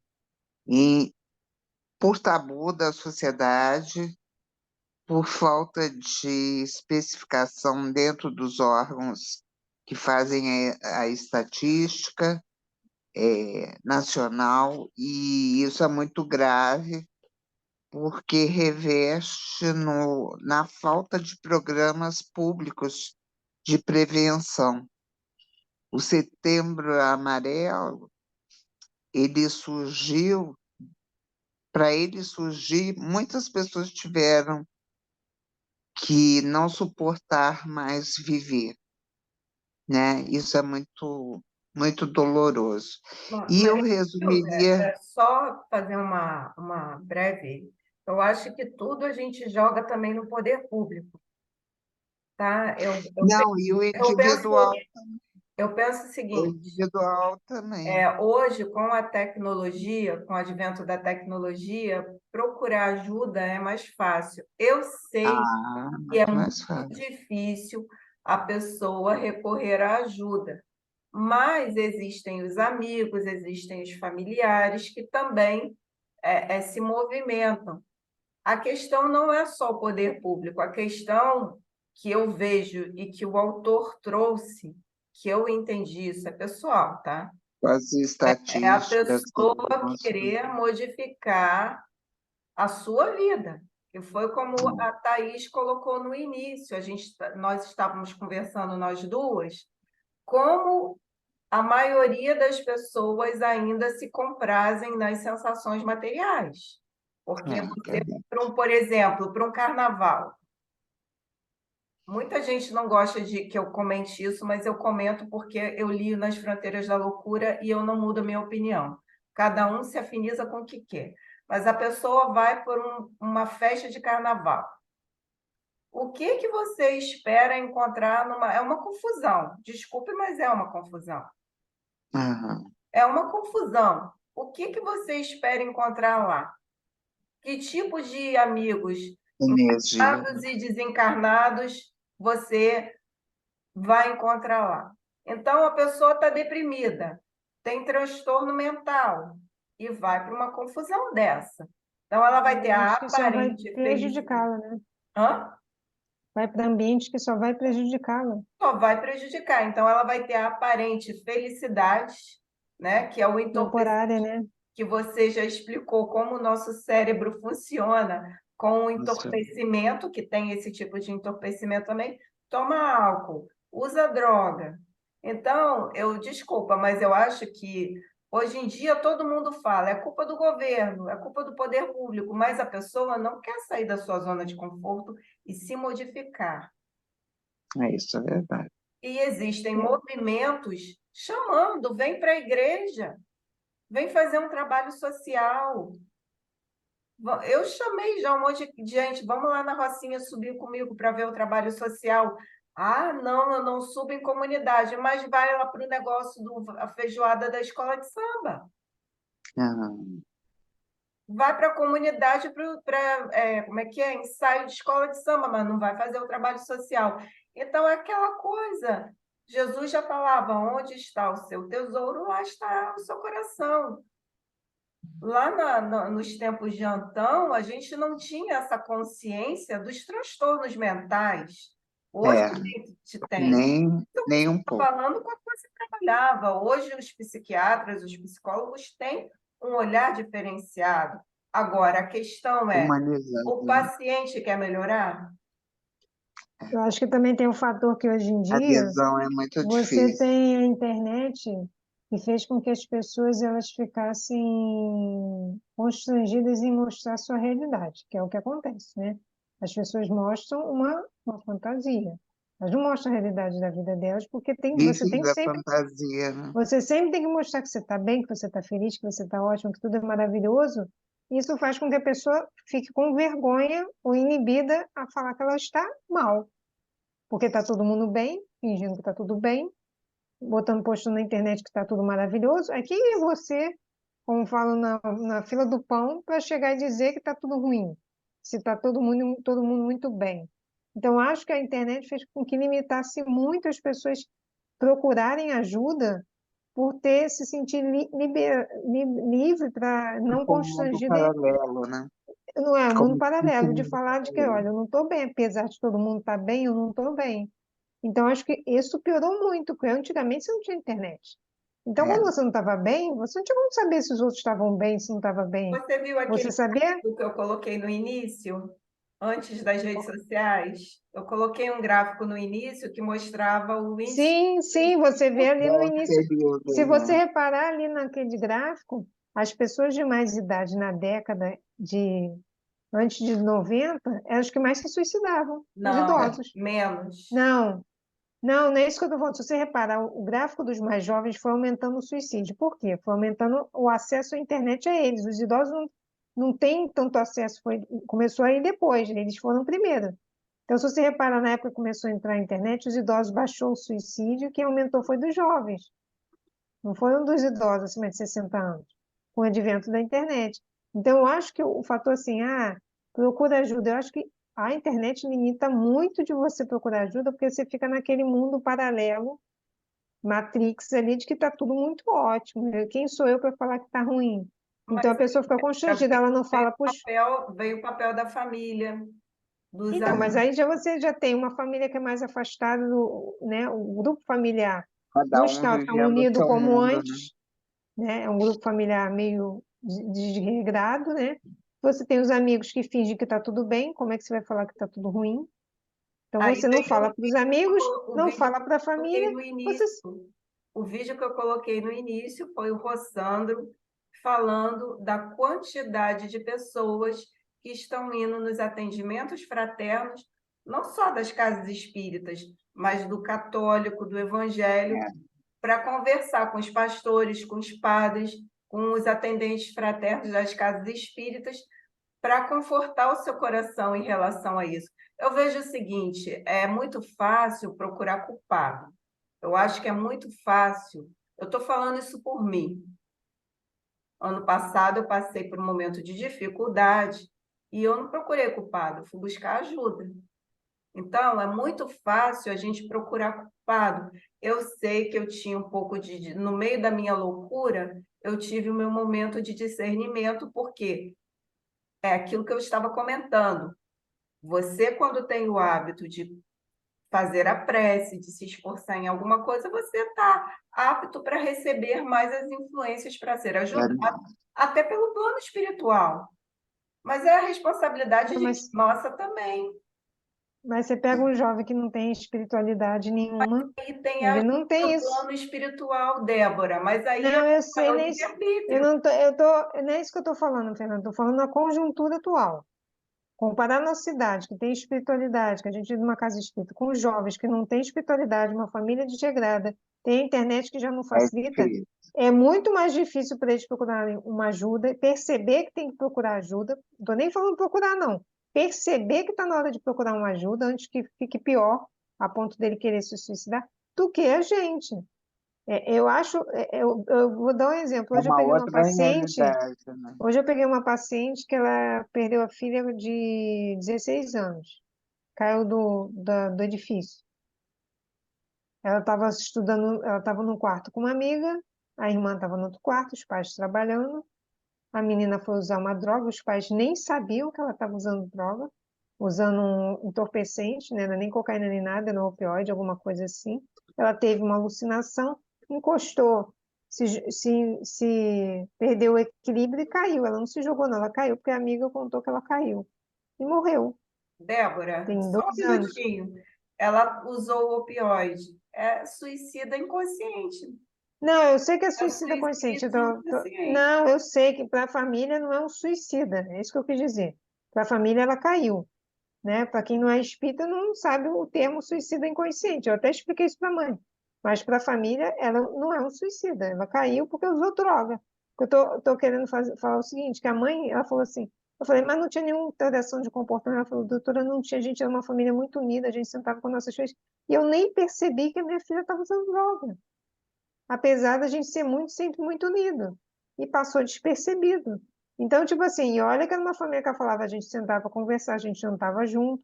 Não sei que momento a minha filha se perdeu. Isso porque é uma família reunida. Imagina hoje em dia que cada um chega, cada um janta no lugar da Ah, casa. aí eu digo para você o seguinte: a gente acha que era unida, a gente acha que era porque você está sabendo a notícia. A gente não. Veja, nós não temos filhos. É muito Não difícil. é a realidade, né? A nós que não temos filhos, fica muito difícil a gente saber como é a percepção do dia a dia numa casa de uma pessoa que convive com as famílias. De uma forma geral, o que eu vejo, estou falando da minha percepção de quem está vendo por fora, tem pais que nem sabem direito quem são os amigos dos filhos, se os filhos almoçam, se não almoçam, porque os pais hoje em dia, eu tenho vários irmãos, os pais não querem ser pais, eles querem ser amigos dos filhos. E pai não é para ser amigo, é para ser primeiro pai. Depois ele conversa com os filhos, mas ele tem que ser pai. A leitura inicial que a Thaís fez hoje do livro Pensamento e Vida veio desencadeando isso.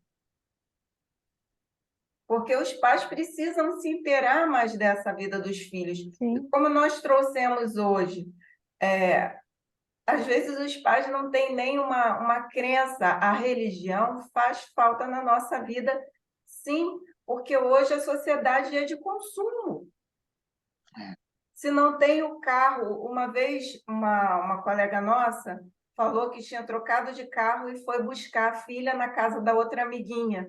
Quando a amiguinha viu que os pais da amiguinha tinham um carro melhor do que o pai dela, a garota começou a chorar. Eram crianças.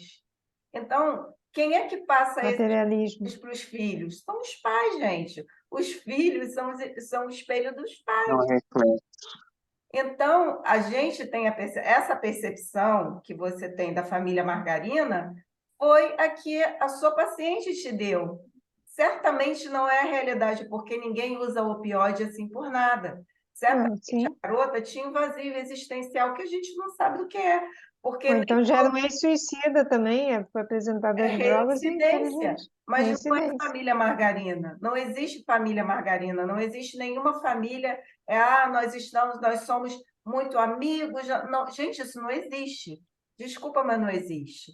Pode ter umas famílias que são um pouco mais equilibradas do que as outras, mas toda família tem problema.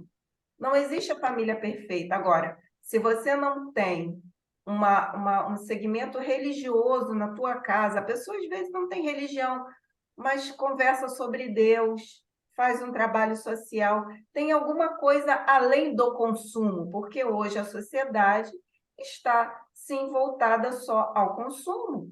Então, Materialista, né? não é, ninguém usa droga, ninguém usa opioide assim do nada. Alguma coisa aconteceu que desencadeou isso tudo.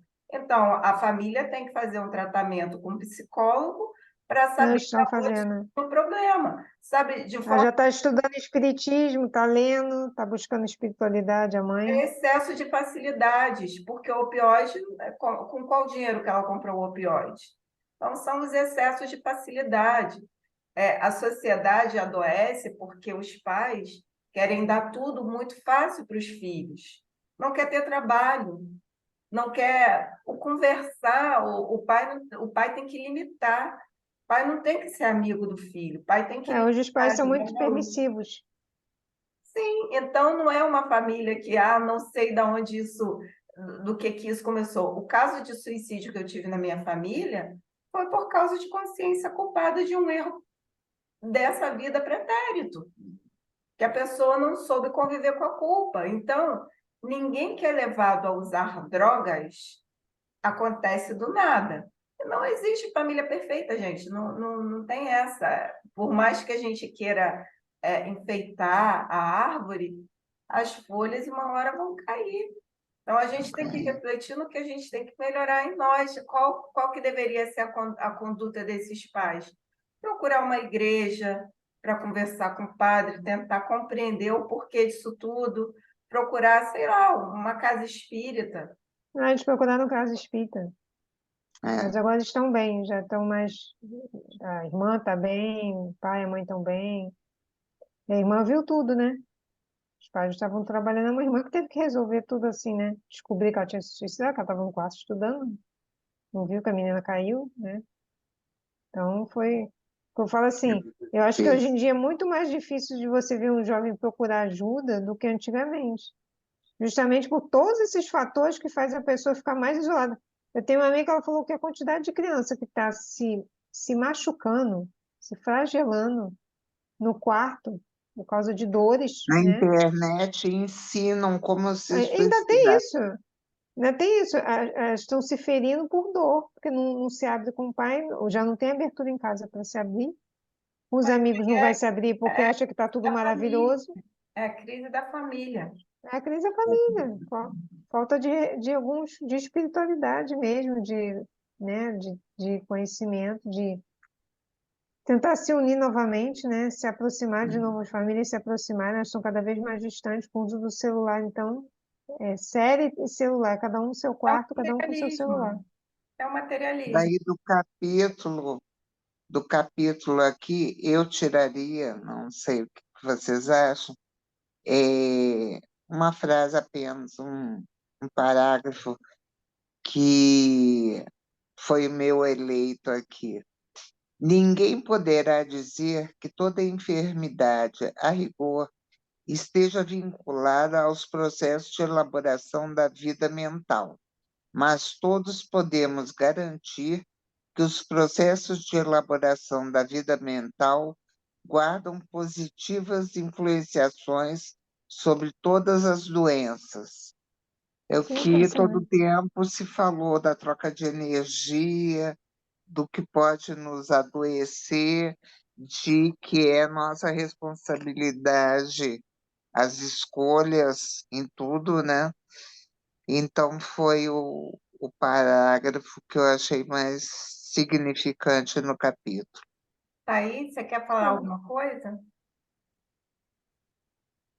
Não, eu tô apreciando a discussão, porque na realidade é complicado mesmo uma família se desenvolver unida, porque inclusive quem tem mais de um filho, eu tenho 3, por exemplo, você nota perfeitamente, você trata da mesma maneira, educa da mesma maneira através da sua crença, do que você acha que é o mais correto, mas cada um desenvolve um caminho, cada um desenvolve uma personalidade, não é? Uma maneira de ver, você dá a base, né? Você dá a base, mas depois cada um vai burilar aquilo e vai partir para a sua vida, não é? Então é complicado realmente. Agora, esse fato da tecnologia é aquela história, o progresso é fatal, não tem como você querer impedir.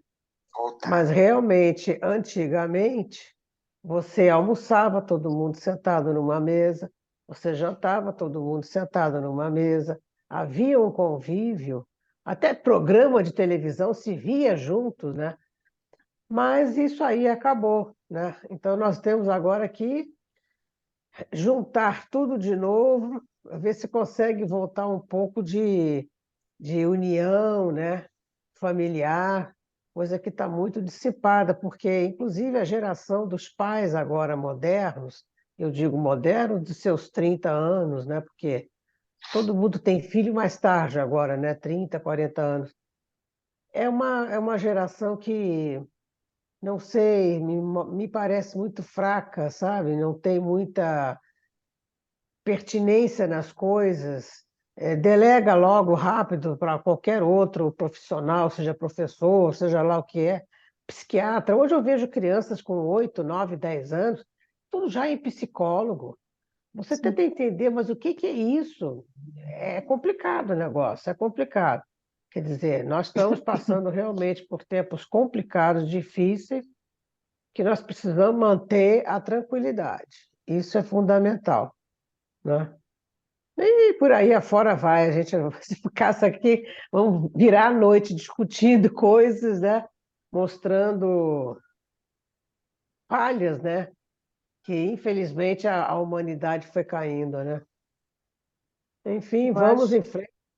eu acho também que os pais hoje em dia são mais egoístas, né? Porque eles pensam só na diversão deles, né? Então eles não querem ter tanto tempo de se dedicar para estar presente com os filhos. Porque Exato. primeiro vem a minha diversão. Então eu quero sair com a minha esposa, quero me divertir, quero viajar, deixo com a minha mãe, deixo com o pai, deixo com não sei alguém, deixo Isso. com alguém fim de semana, a babá fica com a criança, porque eu preciso me distrair, porque eu trabalhei a semana toda, eu tenho o direito de descansar, inclusive descansar do meu É, filho. Então, eu acho que é muito isso. Eu me é, lembro, tipo assim, quando eu era pequena, meu pai trabalhava de segunda a sábado e fim de semana era com a gente. Ele acordava de manhã e levava para praia, da praia para o cinema, do cinema vamos para... para a Dia, praia, né? Isso dia de mesmo. semana saía do trabalho, levava a gente para o cinema, levava para passear, levava... a dedicação dele era para os filhos, dos meus pais eram para os filhos. E hoje em dia você não vê isso. Você vê domingo a babá É, passeando com a criança na praia. Cadê esses pais que é, não podem nem no domingo estar com seus filhos? Então, eu acho porque. é, E vejo as pessoas viajarem e não levar o filho. Não, é só eu e meu marido. Vamos viajar para férias, nós precisamos de férias. E aí as fases passam, né? Porque a criança cresce. Aí quando for começar a perceber, já está adolescente, é ele que não quer viajar com vocês, pois é, né? Aí já inverte o exatamente. papel. Realmente é um assunto assim que envolve a gente, porque são várias coisas que levam a isso, né? Então, Sim. eu acho que o que a gente deve refletir é como a gente pode mudar, né, o nosso campo íntimo, mental, e o olhar para o nosso próximo, né, para os nossos familiares, para os nossos amigos, ou seja, um olhar amoroso e de gentileza. Débora, você faz a prece para a gente? É.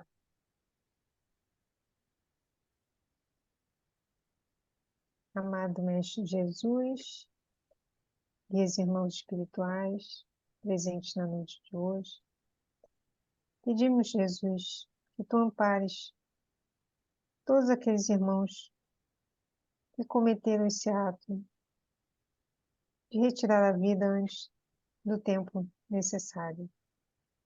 Que eles possam receber a vossa luz, o vosso amor e o vosso amparo, o vosso acolhimento.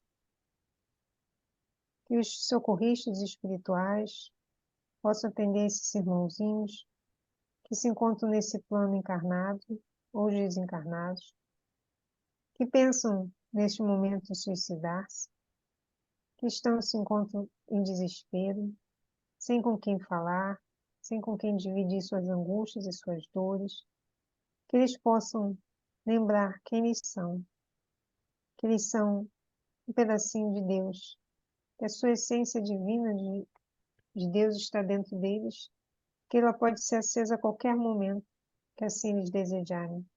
Basta pedir ao Pai, fazer uma oração, relembrar de quem eles são, que todos nós somos luz, todos nós sem exceção. Diante do Pai, qualquer filho tem o mesmo valor, tem a mesma posição, tem o mesmo amor e carinho. Nesse momento que nós passamos de tantas dificuldades e adversidades no mundo, que possamos, Senhor, abraçar esses irmãos com todo o nosso amor e carinho, que eles recebam uma chuva de pétalas de luz em seus corações e que reacendam a essência divina que lá existe. Que eles recebam força, fé, coragem para modificar-se. E tenham certeza que vocês nasceram para ser felizes e amados por Deus. Que assim possa ser, graças a Deus.